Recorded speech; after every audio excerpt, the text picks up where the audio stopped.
రామన్ గారు ఈ బ్యాంకులు కానీ ఆర్థిక సంస్థలు కానీ ఇక్కడికి ఎంటర్ అవటం మూలకాన దీనివల్ల ఏంటంటే ఇంకా ఇతర సంస్థలన్నీ రావడానికి అవకాశం ఉంటుంది కనుక మనకి ఆర్థికంగా మంచి బలం చేకూరుతుంది. ఈ డెవలప్ అనేది ఫాస్ట్ గా మొదలవుతుంది. వీళ్ళు అభూత కల్పన చేసి చవటమేనండి. ఇక్కడ దాదాపుగా ఇప్పటికే 25,000 మంది వర్కర్లు వర్క్ చేస్తున్నారు. ఎవరు వచ్చి చూసినా డైరెక్ట్ లైవ్ అవపడుతుంది.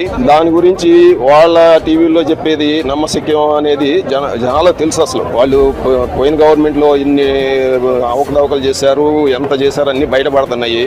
దాంతో వాళ్ళకి దిమ్మ తిరిగి ఏం చేయాలో అర్థం కాక ఈ అభూత కల్పనల్ని వారుస్తూ ఉంటాం. అమరావతిలో ఒక్కటి మునిగిందనేది అసలు రుజువు ఏమైనా ఉందండి? అసలు ఇవన్నీ ఒట్టి మాటలు, గాలి కబుర్లు అండి. కన్స్ట్రక్షన్ తీసిన గుంటల్లో నీళ్లు చూపించి ఇదేదో మునిగిపోతుందని అభూత కల్పన చేసి చెప్పారు తప్పితే వాస్తవంగా ఇక్కడ అసలు ఒక్క నీరు కూడా లేదు. రాష్ట్రాలు ఇలాంటప్పుడు టూర్లకు వెళ్ళినప్పుడు మహారాష్ట్రలో కానీ, మధ్యప్రదేశ్ లో కానీ, తెలంగాణలో కానీ ఎంతమందో చెప్పారు ముఖ్యమంత్రి చంద్రబాబు కొండ ఇంకా దిగులేంటి అనే ఉద్దేశం.